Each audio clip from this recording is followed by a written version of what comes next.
दिल्ली में आज BJP parliamentary board और महासचिवों की बैठक हुई। आडवाणी की नाराजगी के बाद पार्टी की पहली बैठक थी जिसमें आडवाणी और नरेंद्र मोदी साथ साथ दिखे। कोशिश ये संदेश देने की थी कि आडवाणी और मोदी के बीच सब कुछ ठीक हो गया। बैठक में बीजेपी अध्यक्ष राजनाथ सिंह, लाल कृष्ण आडवाणी, सुषमा स्वराज, अरुण जेटली समेत पार्टी के तमाम आला नेता मौजूद थे। मोदी आडवाणी के बगल में बैठे थे। सूत्रों के मुताबिक अगल बगल बैठकर दोनों सियासी गलियारों में ये संदेश देना चाहते थे कि उनके बीच किसी तरह का कोई मतभेद नहीं है। आज की बैठक में चुनाव अभियान समिति में शामिल होने वाले नामों का ऐलान नहीं हुआ। बताया जा रहा है कि 8 जुलाई को बीजेपी के संसदीय बोर्ड की बैठक होगी, उसी के बाद नामों का ऐलान हो सकता है। आज की बैठक में सोशल मीडिया का इस्तेमाल, चुनाव के लिए स्लोगन और फ्रीडम स्ट्रगल लीडर्स जैसे सरदार पटेल, विवेकानंद के नामों को पार्टी चुनाव अभियान में शामिल करने पर चर्चा हुई। बोर्ड मीटिंग के बाद पार्टी महासचिव अनंत कुमार ने प्रेस कॉन्फ्रेंस में कहा कि पार्टी फूड सिक्योरिटी पर अध्यादेश का विरोध करती है। केंद्र ने ऑर्डिनेंस जारी करने का निर्णय किया है। भारतीय जनता पार्टी अध्यादेश के प्रक्रिया के यानी ऑर्डिनेंस रूट के खिलाफ है। उत्तराखंड में आए जल प्रलय पर भी बीजेपी बोर्ड मीटिंग में चर्चा हुई और तय हुआ कि 16 जुलाई को पार्टी देश भर में प्रार्थना सभाएं आयोजित करेगी। जो हेलीकॉप्टर के हादसे में 20 सैनिक इंडियन एयरफोर्स से और आईटीबीपी के जवान वो शहीद हो गए। एक एक परिवार को 5 लाख रुपए के सहायता राशि देने का तय किया है। मिशन 2014 को पूरा करने के लिए बीजेपी सोशल मीडिया को बड़ा हथियार बनाने जा रही है। इसीलिए संसदीय बोर्ड ने आईटी प्रोफेशनल को हायर करने का फैसला किया है। इसके अलावा बीजेपी सीबीआई के दुरुपयोग, महंगाई और भ्रष्टाचार में एग्रेसिव कैंपेन की तैयारी में जुट गई है। जैसे जैसे लोकसभा चुनाव नजदीक आ रहा, कांग्रेस और बीजेपी के बीच जुबानी जंग तेज होती जा रही है। कांग्रेस ने गुजरात के मुख्यमंत्री नरेंद्र मोदी पर किया है तीखा हमला। कांग्रेस महासचिव शकील अहमद ने गुजरात के सीएम और बीजेपी के चुनाव समिति के अध्यक्ष नरेंद्र मोदी को इशारों में मोगेम्बो करार दिया है। एक दिन में एक व्यक्ति ने 15,000 लोगों को बचा लिया, तो वास्तविक जीवन में अगर कोई रैम्बो बनने का प्रयास करता है तो मैंने यही लिखा है कि उसका अंत मोगेम्बो की तरह होता है।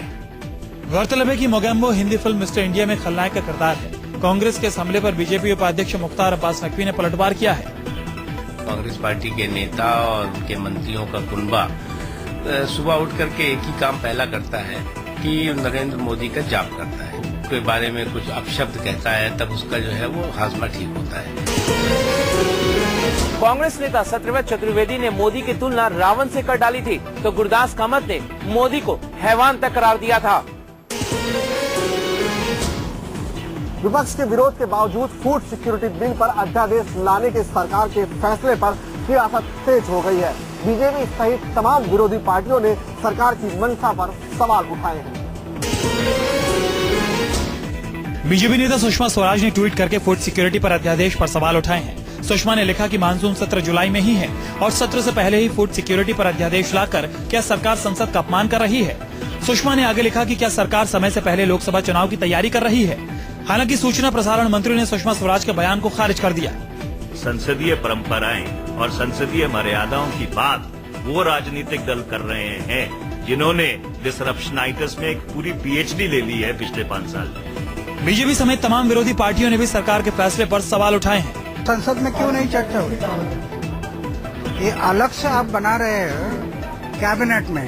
कैबिनेट तो मेरे साथ इतने बार धोखाधड़ी किया, तो ये धोखा नहीं होगा, ये कैसे मान सकते?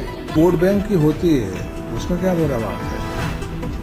सवाल है ना कि पूरी पार्लियामेंट के भीतर बहस होकर होना और सरकार के द्वारा होना। Whatever amendment which I had personally given, I don't think so this bill has those things. अध्यादेश के ऐलान के बाद सरकार अब मानसून सत्र में फूड सिक्योरिटी बिल पास कराने की जुगत में लग गई है। बहुमत जुटाने के लिए पुराने नाराज सहयोगियों के साथ नए सहयोगियों की तलाश की जा रही है। कांग्रेस के बयान बहादुर इस्पात मंत्री बेनी प्रसाद वर्मा ने इस बार कांग्रेस को दे डाली धमकी। बेनी बाबू ने कहा कि अगर कांग्रेस ने मुलायम सिंह यादव के खिलाफ बोलने से रोका तो वो पार्टी से किनारा कर लेंगे। यूपी की सियासत में अच्छा रसूख रखने वाले बेनी बाबू के नए बयान ने कांग्रेस की हिम्मत दी है। कांग्रेस ने बेनी प्रसाद को मुलायम सिंह के खिलाफ तीखी टिप्पणी न करने की कल नसीहत दी थी। कल बेनी ने भी कांग्रेस आलाकमान को भरोसा दिलाया था कि वो अब ऐसा नहीं करेंगे, लेकिन कुछ ही घंटों में न जाने क्या हुआ कि बेनी बाबू अपने बयान से पलट गए और अब उन्होंने कांग्रेस को ही धमकी दे डाली है कि अगर उन्हें मुलायम सिंह के खिलाफ बोलने से रोका गया तो वो कांग्रेस का दामन छोड़ सकते हैं। मैं कुछ मूल्यों में विश्वास करता हूँ, वो मूल्य अगर नहीं है तो ये सब चीजें हमारे लिए बेकार है। कभी भी इनको हम छोड़ सकते हैं या कांग्रेस जब चाहे तो इसके लिए इस्तीफा भी दे सकते हैं। बेनी बाबू की धमकी का असर भी फौरन दिखाई दिया। सूत्रों की माने तो कांग्रेस का कहना है कि उन्हें मुलायम सिंह यादव पर व्यक्तिगत टिप्पणी करने से रोका गया है, न कि समाजवादी पार्टी पर हमला करने से। रेल घूस कांड में सीबीआई ने पूर्व केंद्रीय रेल मंत्री पवन बंसल को सरकारी गवाह बनाया है, जबकि इस मामले में पवन बंसल के भांजे विजय सिंगला को सीबीआई ने अपनी चार्जशीट में आरोपी बनाया है। रेल घूस कांड में सीबीआई की तरफ से मंगलवार को दायर चार्जशीट में पूर्व रेल मंत्री पवन बंसल का नाम नहीं है। बंसल ने सीबीआई की पूछताछ में दावा किया था कि उन्हें घूस कांड के बारे में कोई जानकारी नहीं थी। सीबीआई की चार्जशीट में रेलवे बोर्ड के पूर्व सदस्य महेश कुमार, पूर्व रेल मंत्री पवन बंसल के भांजे विजय सिंगला, संदीप गोयल, अजय गर्ग, मंजुनाथ समेत 10 लोगों का नाम शामिल है। गौरतलब है कि रेलवे घूस कांड में पवन बंसल के भांजे का नाम आने के बाद दबाव में पवन बंसल को अपने पद से इस्तीफा देना पड़ा था। रेल घूस कांड में पवन बंसल को सरकारी गवाह बनाने का सीधा मतलब है सीबीआई ने पूर्व रेल मंत्री को क्लीन चिट देने की पूरी तैयारी कर ली है। कांग्रेस जेएमएम के समझौते के तहत झारखंड में नई सरकार बनने का रास्ता साफ हो चुका है। समझौते के मुताबिक हेमंत सोरेन झारखंड के अगले मुख्यमंत्री होंगे। आज कांग्रेस और झारखंड मुक्ति मोर्चा ने सरकार गठन के लिए समझौते को आखिरी शक्ल दे दी है। बुधवार को कांग्रेस के बड़े नेताओं ने इस मुद्दे पर बैठक की थी और सोनिया ने भी समझौते पर मुहर लगाई थी। आज हेमंत सोरेन और जेएमएम के दूसरे नेता कांग्रेस के नेता वीके हरिप्रसाद से मिले। जेएमएम का दावा है कि उसे आरजेडी ने भी समर्थन देने का वादा किया है। दरअसल झारखंड में सरकार गठन के बहाने ही लोकसभा चुनाव का गणित भी दुरुस्त किया जा रहा है। अब तक की जानकारी के मुताबिक झारखंड की कुल 14 लोकसभा सीटों में 10 पर कांग्रेस अपने उम्मीदवार खड़े करेगी और 4 पर झारखंड मुक्ति मोर्चा। फिलहाल वहाँ कांग्रेस की 1 सीट है और जेएमएम की 2 सीटें। ये चुनावी साल है और कांग्रेस की नजर झारखंड के लोकसभा सीटों पर है। नई सरकार के बहाने कांग्रेस चाहती है कि झारखंड के ज्यादा से ज्यादा लोकसभा सीट कांग्रेस के खाते में जाए। बीजेपी के साथ अपने पुराने रिश्तों की दुहाई देते हुए स्वामी ने कहा कि वो पुराने जनसंघी है। स्वामी ने यहाँ तक कहा कि बीजेपी के मौजूदा नेतृत्व में उनके ताल्लुकात सबसे अच्छे हैं। बीजेपी की बैठक में दिल्ली आए नरेंद्र मोदी से जनता पार्टी के अध्यक्ष सुब्रमण्यम स्वामी ने आज गुजरात भवन में मुलाकात की। मुलाकात के बाद स्वामी ने कहा कि उनकी पार्टी और बीजेपी में सैद्धांतिक तौर पर कोई फर्क नहीं है। अगर बीजेपी चाहेगी तो उनकी पार्टी विलय के लिए तैयार है। स्वामी ने बताया कि उनके और नरेंद्र मोदी की आज कई मुद्दों पर बात हुई है। पुराने जनसंघी हैं और कभी भी हम ये सब मेरे पुराने मित्र हैं। सैद्धांतिक तौर से भी कोई फर्क नहीं है। यदि बीजेपी ठीक समझेंगे कि मर्जर होना चाहिए, हम तो तैयार हैं।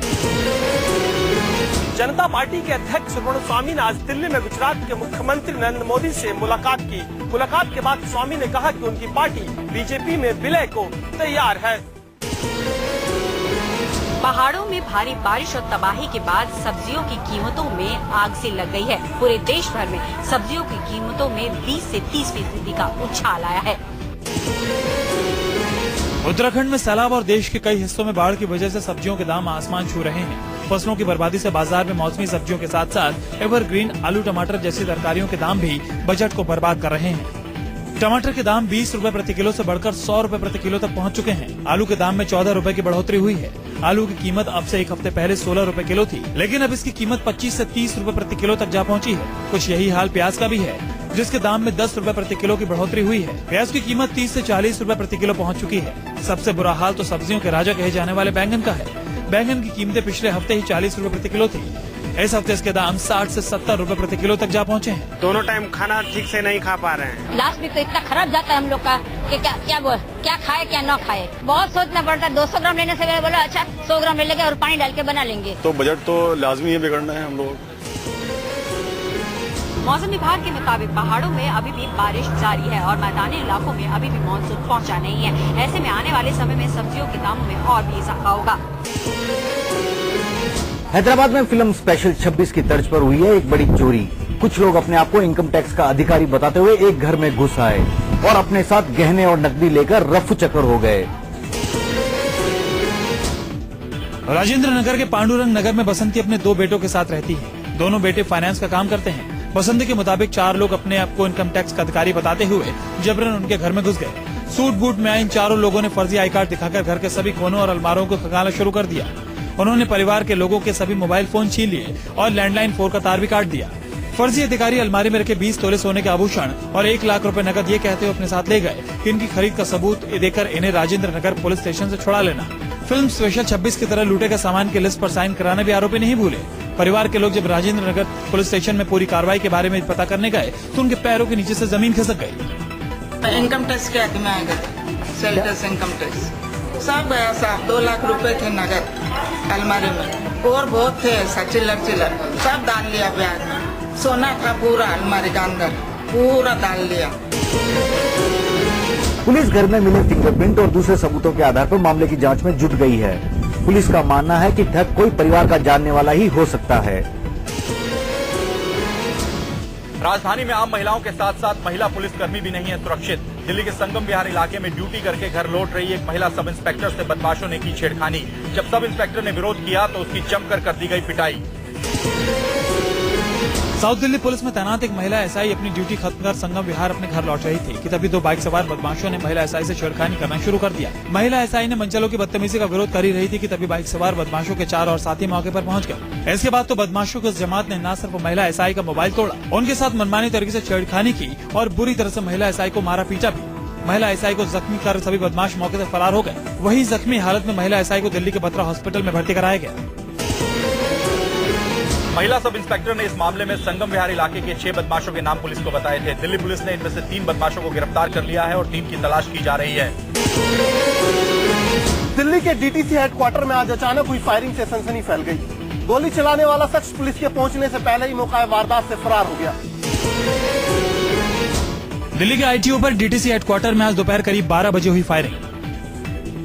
फायरिंग कमरा नंबर 208 में श्रम अधिकारी केपी सिंह के दफ्तर में हुई। लेकिन फायरिंग किसने की और फायरिंग के बाद गोली चलाने वाला शख्स कहां फरार हो गया, इस बारे में कोई कुछ भी कहने को तैयार नहीं है।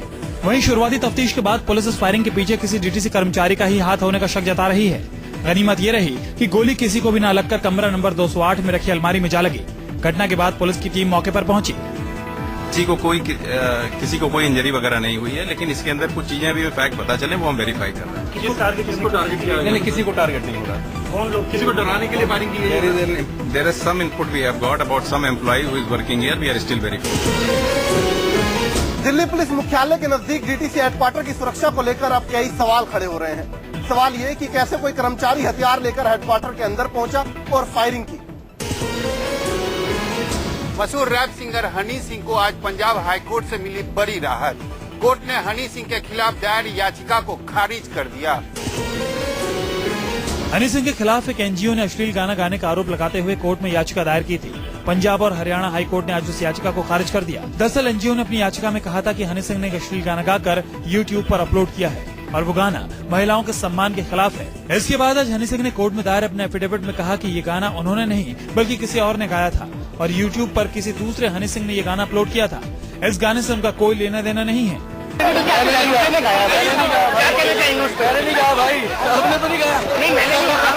कोर्ट के सामने अपना पक्ष ही रखा तो हनी सिंह जी ने अपने वकील मेरी तरफ से डॉक्टर अनमोल रतन सिद्धू की तरफ से कोर्ट को बताया कि ना तो हमने ये गाना गाया है ना हमने ये गाना लिखा है। हनी सिंह के खिलाफ ये मामला पंजाब के नवे शहर में दर्ज किया गया है। कोर्ट के फैसले के बाद हनी सिंह ने राहत की सांस ली है।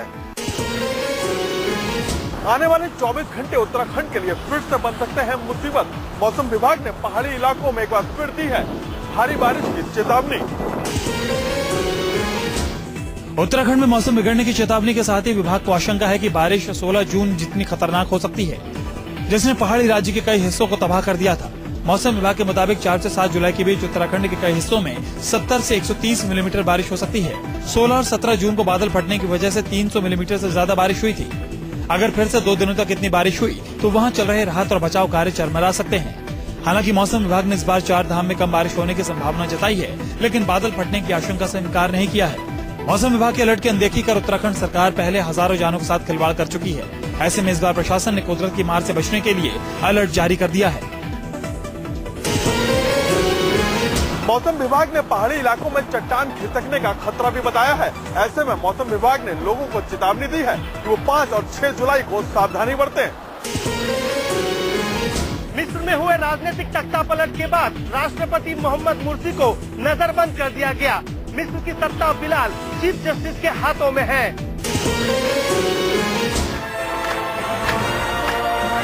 मिस्र में चल रहे राजनीतिक संकट में एक नया मोड़ आ गया है। सेना प्रमुख ने अल्टीमेटम का समय खत्म होने के बाद राष्ट्रपति मोहम्मद मुर्सी का तख्तापलट करते हुए देश के चीफ जस्टिस को देश की कमान सौंप दी है। मुर्सी को संविधान से निलंबित कर उन्हें नजरबंद कर दिया गया है। राष्ट्रपति मोहम्मद मुर्सी को सत्ता से हटाए जाने के बाद काहिरा के तहरीर चौक पर हजारों लोगों ने जमकर जश्न मनाया।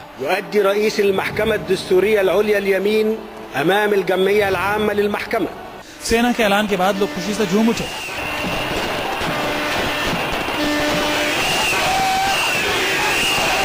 मिस्र की जनता लंबे समय से मुर्सी को सत्ता से हटाने की मांग कर रही थी।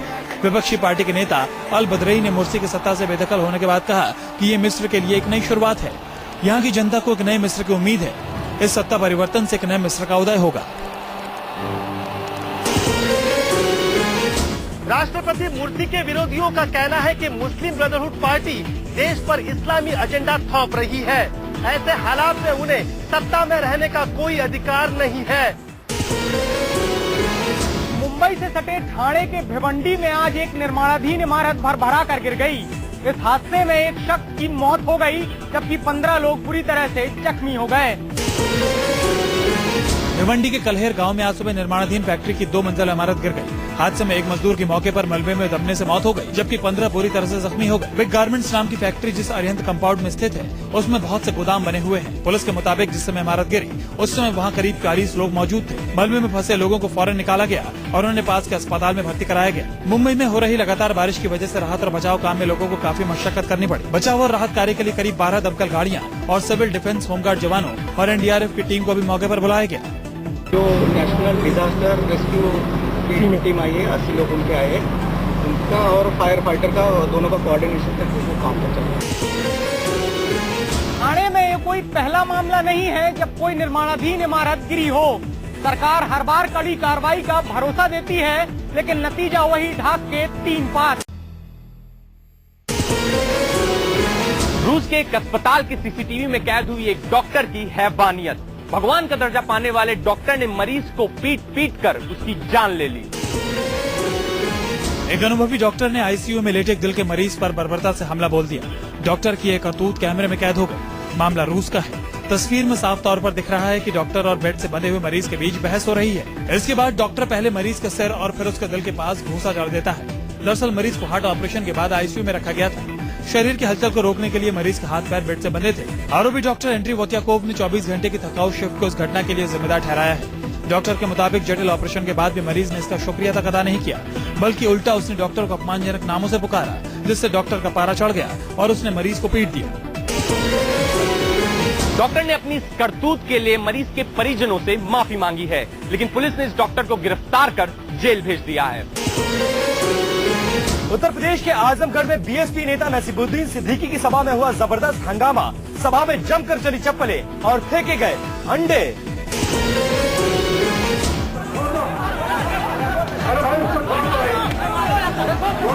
हंगामे की ये तस्वीरें यूपी के आजमगढ़ की हैं। मंच पर BSP के कद्दावर नेता नसीमुद्दीन सिद्दीकी मौजूद हैं और नीचे उन्हीं के कार्यकर्ताओं में चल रहे हैं अंडे, जूते और चप्पल। दरअसल आजमगढ़ के सराय मीर में हो रहे एक सम्मेलन में हिस्सा लेने के लिए BSP नेता नसीमुद्दीन सिद्दीकी पहुंचे थे। जैसे ही नसीमुद्दीन मंच पर चढ़े तो मंच के नीचे खड़े एक युवक ने नसीमुद्दीन पर चप्पल फेंक दी। इससे बौखलाए BSP कार्यकर्ताओं ने चप्पल फेंकने वाले शख्स को पकड़ लिया और उसकी जमकर पिटाई कर दी। पुलिस ने बड़ी जद्दोजहद के बाद युवक को BSP कार्यकर्ताओं के चंगुल से छुड़ाया और सभा स्थल से बाहर निकाला। सभा में हंगामे को नसीमुद्दीन सिद्दीकी ने समाजवादी पार्टी की साजिश करार दिया है। नसीमुद्दीन का कहना है कि सत्तारूढ़ दल के लोग घबराकर इस तरह की हरकतें कर रहे हैं।